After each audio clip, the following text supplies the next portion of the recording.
లిప్పేసి మాట్లాడదామా? నీలాగా రీతూతో లత్కోర్ పనులు చేయలేదు. డిమాండ్ని బెంబేలెత్తించిన హరీష్. బిగ్ బాస్ 9లో 3వ వారం నామినేషన్ ప్రక్రియ ముగిసింది. ఈ వారం నామినేషన్లో మొత్తం 6 కంటెస్టెంట్లు ఉన్నారు. ఇందులో 3 కామనర్లు కాగా మరో 3 సెలబ్రిటీలు. అయితే ఈ వారం నామినేషన్స్ హాట్గా సాగాయి. ముందుగా టెనెంట్స్ అయిన కామనర్లకి నామినేషన్స్ చేసే అవకాశం ఇచ్చాడు బిగ్ బాస్.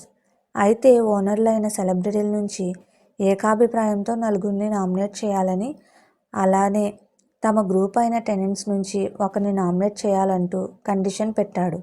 దీంతో కామనర్లు అందరూ చాలాసేపు తమ తమ పాయింట్స్ డిస్కస్ చేసుకొని సంజన, సుమన్ శెట్టి, రీతూ చౌదరి, ఫ్లోరా సైనీలని నామినేట్ చేశారు.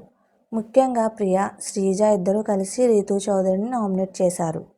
అయితే రీతూను కాపాడటానికి కెప్టెన్ డిమాండ్, పవన్ కళ్యాణ్ ఇద్దరూ గట్టిగానే ట్రై చేశారు. కానీ ప్రియా, శ్రీజ, హరీష్ ఒప్పుకోపోవడంతో రీతూని తీయలేకపోయారు. అయితే తర్వాత తమ నుంచి ఒకరిని నామినేట్ చేయాలనుకున్నప్పుడు అందరూ కలిసి హరీష్ని బుక్ చేశారు. అయితే దీనికి హరీష్ కూడా ఏం తక్కువ తినలేదు. ప్రతి ఒక్కరిని వాయించి వదిలేశాడు. ముఖ్యంగా డిమాండ్ని అయితే గట్టిగానే భయపెట్టాడు. సెలబ్రిటీల్లో నలుగురిని నామినేట్ చేసేసిన తర్వాత తమలో తాము ఎవరిని నామినేట్ చేయాలి అనే టాపిక్ వచ్చింది. ముందుగా హరీష్ మాట్లాడుతూ, నా వైపు నుంచి అయితే ప్రియా అనుకుంటున్నాను. ప్రియా ఎందుకంటే నిన్న హోస్ట్ గారి ముందు స్టాండ్ సరిగ్గా తీసుకోకుండా, లేదు సార్ నేను తప్పు ఒప్పుకుంటున్నాను అన్నారు. ఇంకొక మేజర్ పాయింట్ ఏంటంటే తాను ఇప్పటికీ కూడా ఆమె ఫుడ్ మేనేటర్ కాదు, కుకింగ్ మేనేటర్. రెండింటికి తేడా ఉంది. ఒక మాట నాకు చివుక్కుమంది. మనీష్కి కూడా బాధ కలగడానికి అదే రీజన్. ఓనర్స్ మైండ్ఫుల్గా తినే ఒక్క ముద్ద కోసం ఈవిడ అలా అనేసారే. అది లూజ్ టంగ్లా అనిపించింది నాకు. ఆకలేసి లోపల పీకేస్తున్నా కూడా, వణికేస్తున్నా కూడా కంట్రోల్ చేసుకున్నా. టక్కుమని నోరు జారట్లేదు అంటూ హరీష్ తన పాయింట్లు చెప్పాడు. ఇక వెంటనే ప్రియా, నా నామినేషన్ హరీష్ గారు అంటూ చెప్పింది. మీ పర్సనల్ అయినా కూడా ఏదైనా కూడా మీరు ఫుడ్ తినకుండా ఉండటం అనేది నాకు అస్సలు నచ్చలేదు. లాస్ట్ వీక్లో మీకు నాకు అసలు ఒక సంభాషణే రాలేదు అంటూ ప్రియా అంది. దీనికి అంటే నా చావు నేను చస్తుంటే మనిషికి శారీరకంగా నిలబెడతారు, కాపాడతారు, కానీ మానసికంగా చంపేసేయండి, ముద్ర వేసేయండి అందరూ కలిసి. క్యారెక్టర్ అసినేషన్ మీరు ఒక పదం వాడారు కదా. నేషనల్ టీవీ ఛానల్లో నేను అమ్మాయిల్ని చాలా చులకనగా చూస్తానని మాట్లాడారు కదా. కానీ నేను అమ్మాయిలకి ఎంత గౌరవం ఇస్తానో నాకు తెలుసు. మానసికంగా చంపేశారు. లేను ఇక్కడ ముద్ద దిగట్లేదు. నోట్లోకి జీవోత్సవంలా ఉన్నాను. అలాంటి టైంలో మీతో సంబరాలు చేసుకోలేదు అని కామెంట్ చేస్తున్నారు. ఇలా జరిగిన తర్వాత ఏవండి మిమ్మల్ని గిల్లుతా, తర్వాత మీరు నా దగ్గరికి రాలేదంటే నేనేం చెప్తాను అంటూ హరీష్ తన వాదన వినిపించాడు. ఇక ఇద్దరి వెర్షన్ విన్న తర్వాత దమ్ము శ్రీజ తన అభిప్రాయం చెప్పింది. ఇద్దరితో పోలిస్తే హరీష్ గారి పాయింట్లే బలంగా ఉన్నాయి కనుక నేను కూడా ప్రియా అనుకుంటున్నాను అని చెప్పింది. ఇక డిమాండ్ పవన్ అయితే నా దృష్టిలో ఇద్దరివి రాంగ్ ఉన్నాయి. అయితే ఆయన పాయింట్స్ కొంచెం వ్యాలిడ్గా ఉన్నాయి. వాటిని నువ్వు సరిగ్గా డిఫెండ్ చేసుకోలేదనిపించింది అంటూ ప్రియానే సెలెక్ట్ చేశాడు. ఇక చివరిగా పవన్ కళ్యాణ్, సార్ ఫాస్ట్ మీరు నిజాయితీగా చెప్పాలంటే పర్సనల్ అటాక్ చేశారు. లాస్ట్ వీక్ నేను అడిగిన ప్రశ్నలకి ఆన్సర్ రాలేదు. బాధతో చెప్తున్నాను, కోపంతో కాదు అని కూడా చెప్పా అంటూ పవన్ కళ్యాణ్ అన్నాడు. ఇంతలో ఒక్క క్షణం అంటూ హగ్ ఇచ్చాడు హరీష్. దీంతో వెంటనే పవన్ కళ్యాణ్ ఏడ్చేశాడు. దీంతో కళ్యాణ్ని ఓదార్స్తూ, కళ్యాణ్ నాన్న అని పిలిచింది మిమ్మల్ని ఒక్కరినే. నిన్న పెద్ద స్టేట్మెంటే పాస్ చేశాను. నేను ఏమన్నాను? ఆ టాపిక్ నేను ఇప్పుడు మాట్లాడదలుచుకోలేదు. మనం తర్వాత మాట్లాడుకుందాం. మీరు కళ్ళమ్మట నీళ్లు పెట్టుకోవద్దు, నన్ను పెట్టుకోనివ్వద్దు. ఈ టాపిక్ ఇప్పుడు వద్దు. మనం బయటికి వెళ్ళిన తర్వాత మీరు చూడండి నా లైఫ్లో మీరేంటో అంటూ హరీష్ మాట్లాడాడు. ఇక వెంటనే మీ పాయింట్ అదొక్కటేనా, ఇంకేమైనా ఉన్నాయా అని డిమాండ్ అడిగాడు. దీంతో హరీష్కి చిర్రెత్తుకొచ్చింది. పవన్ మన వరకు వస్తే తెలుస్తుంది, ఇంకా రాలేదు కదా. వచ్చిన రోజు తెలుస్తుంది. లైఫ్ అనేది చాలా చిన్నది పవన్. గిర్రున తిరుగుతూ మన వరకు వస్తుంది. వచ్చిన రోజు ఇదే. మన సొసైటీలో ఉన్న ప్రాబ్లం ఇదే.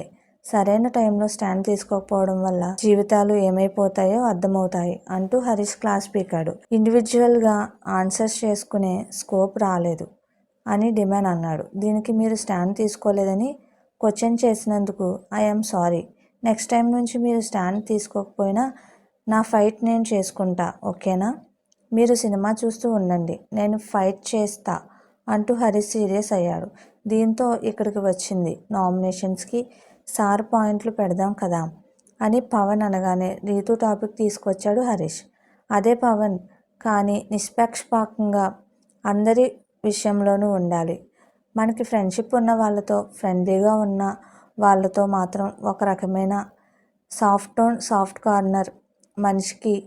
మనకి ఎవరితో అయితే రిలేషన్ లేదో వాళ్ళతో మాత్రం ఒక రకంగా. ఇదే దోగ్లా అని అంటారు, దీన్నే డబుల్ స్టాండర్డ్స్ అంటారు అంటూ హరీష్ రెచ్చిపోయాడు.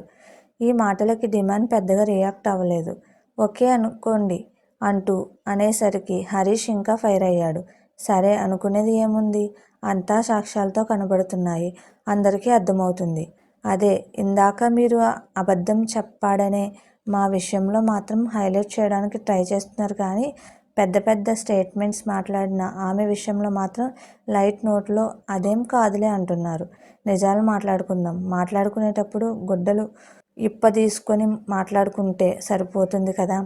మీకు కంటి ముందు జరిగేది కళ్ళు మూసుకుంటాయి మీకు పరులు. రీతు విషయంలో కళ్ళు మూసుకుపోతాయి మీకు. మీరెలా చాక్లెట్లు ఇచ్చి కెప్టెన్స్ని ఇలాంటి లత్కోర్ పనులు నేను చేయను, అర్థమైందా అంటూ హరీష్ ఫైర్ అయ్యాడు. ఈ మాట అనగానే బయట టీవీలో ఇదంతా చూస్తున్న రీతు ఉలిక్కిపడింది. అది లత్కోర్ పని కాదు సార్ అని డిమాండ్ ఏదో చెబుతుంటే, మరేంటది? వేశారు కదా, చూపించారు కదా, నేషనల్ టెలివిజన్లో అర్థమైందిగా ఏం జరిగిందో. మనం ఎంత పక్షపాతంగా ఉంటామో, ఎంత ఫైర్గా ఉంటామో కనబడుతుంది పవన్ అంటూ హరీష్ అన్నాడు. సార్, ఆమెని నామినేట్ చేయొద్దని నేను చెప్పలేదు అంటూ డిమాండ్ అన్నాడు. దీనికి అవును, నామినేట్ చేయొద్దని చెప్పాను, కానీ ఇంకొకళ్ళు అంటే ఏంటి దోయ్ చాయ్ కాన్సెప్ట్ అంటూ డిమాండ్ని వాయించేశాడు. ఇంతలో సార్, మీరు అన్న వర్డ్ రాంగ్ అంటూ ప్రియ చెప్పింది. మీకన్నా కాదు అని హరీష్ అనగానే లత్కోర్ అన్న పదం కరెక్ట్ కాదు అంటూ శ్రీజ కూడా రైజ్ చేసింది. చెప్పండి దాని మీనింగ్ అంటూ హరీష్ ఫైర్ అయ్యాడు. అది బ్యాడ్ వర్డ్ అని శ్రీజ అంటే, బ్యాడ్ వర్డ్ ఎలాగనే మీనింగ్ చెప్పండి. పులిహోర పంచాయతీ లాంటిది, అర్థమైందా అంటే ఏంటి? మీకు వినసంపుగా ఉన్నాయి, నేను మాట్లాడతానా అంటూ రివర్స్లో ఫైర్ అయ్యాడు హరీష్. చివరికి తన ఫోటో నామినేషన్స్ పెట్టేయాలని హరీష్ చెప్పాడు. ఇక టెనెంట్స్ నామినేషన్ ప్రక్రియ పూర్తయిన తర్వాత ఓనర్లని, సెలబ్రిటీలకి ఛాన్స్ ఇచ్చాడు బిగ్ బాస్. ఇప్పుడు ఓనర్లకి నేను ఒక పవర్ ఇస్తున్నాను. టెనెంట్స్ నామినేట్ చేసిన వారిలో 2 తీసేసి 2 కొత్త నామినేషన్స్ చేయండి. నామినేషన్స్ ప్రక్రియ పూర్తయ్యేసరికి 3 టెనెంట్స్ తప్పనిసరిగా లిస్టులో ఉండాలి అంటూ బిగ్ బాస్ చెప్పాడు. దీంతో ఓనర్లంతా చర్చించుకొని తమ నుంచి రీతి చౌదరి, రామ్ రాథోడ్లని నామినేట్ చేయాలని అనుకుంటున్నారు. ఇక వాళ్ళు కూడా దీనికి అంగీకరించారు. మరోవైపు సంజన, సుమన్ శెట్టిల పేర్లు తీసేసి ఆ ప్లేస్లో టెనెంట్స్ నుంచి పవన్ కళ్యాణ్, ప్రియాల్ని నామినేట్ చేయాలని డిసైడ్ అయ్యారు. తాము అనుకున్న నామినేషన్స్ పేర్లను ముందుగా ఇమ్మాన్యుయల్ చెప్పాడు. సంజన, సుమన్ శెట్టిలను తీసేసి ఆ ప్లేస్లో ముందుగా పవన్ కళ్యాణ్ని నామినేట్ చేశాడు. ఎక్కువ మందితో మాట్లాడలేదు, ఇంకా సరైన గేమ్ చూపించలేదని పాయింట్లు చెప్పాడు. తర్వాత ప్రియాను నామినేట్ చేశాడు ఇమ్ము. ఇక చివరిగా సంజన వచ్చి దమ్ము శ్రీజాను నామినేట్ చేసింది. నువ్వు ఇంట్లో ఎవరు మాట్లాడుకుంటున్నా మధ్యలో వచ్చి ఏదేదో మాట్లాడతాం, అందుకే నీతో ఎవరు మాట్లాడాలని అనుకోవట్లేదు. నెగిటివిటీలో చాలా ఉంది నీలో అంటూ సంజన తన పాయింట్లు చెప్పింది. దీనికి శ్రీజ చాలాసేపు వాదించింది. ఆ సమయంలో రీతు చౌదరి, శ్రీజ మధ్య కూడా చిన్న గొడవ అయింది. ఇలా నామినేషన్స్ పూర్తయ్యేసరికి బోర్డు మీద పవన్ కళ్యాణ్, ప్రియా, శ్రీజ, హరీష్, రీతు చౌదరి, ఫ్లోరా, రామ్ రాథోడ్ ఫోటోలు ఉన్నాయి. అప్పుడే బిగ్ బాస్ ఓ అనౌన్స్మెంట్ చేశాడు. డిమాండ్ కెప్టెన్ అయిన కారణంగా మీకు ఒక స్పెషల్ పవర్ ఇస్తున్నాం. నామినేషన్స్లో ఉన్న వాళ్ళలో ఒకరిని మీరు సేవ్ చేయొచ్చు అని బిగ్ బాస్ చెప్పాడు. ఈ మాట వినగానే రీతు తనని సేవ్ చేస్తాడని అనుకుంది. కానీ అప్పటికే రీతు విషయంలో ఫేవర్గా ఉంటున్నావంటూ తన్ని హరీష్ సహా ప్రియా, శ్రీజ గట్టిగా వాయించేశారు.